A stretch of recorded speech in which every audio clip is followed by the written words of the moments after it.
Here are 5 ugly facts about the Virginia slave trade. Number 4. Africans weren't the only enslaved people in colonial Virginia. The Native Americans were as well. The Spanish originally enslaved the natives, but not for a labor force like the English would do a century later. When the English colonists first arrived in Virginia, their goal was to make friends with the natives and work together. They traded weapons and protection from rival tribes for food and supplies. Eventually, that would wear out and violence would ensue. The first occasion comes after the First Anglo-Powhatan War.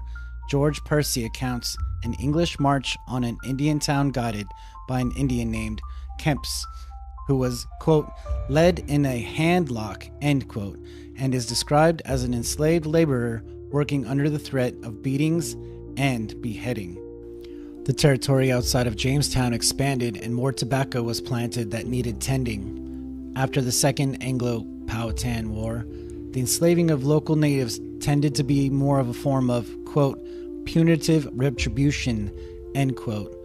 Historian C.S. Everett has argued that deeds and wills from this time period indicate that Indians were inherited within white families and that they were, quote, not indentured servants.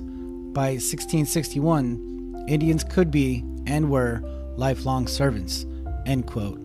In other words, they were enslaved. After the Third Anglo-Powhatan War, enslaving the natives became lucrative to the colony's economy, and in the treaty, the natives were now subject to English rule. This is when the English started taking the native children to recondition them to be civilized and converted to Christianity. But what really happened, they took them and sold them as slaves. By 1800, Indian slavery as an economy was completely overtaken by the African slave trade, and after 1806, the natives were no longer allowed to be enslaved.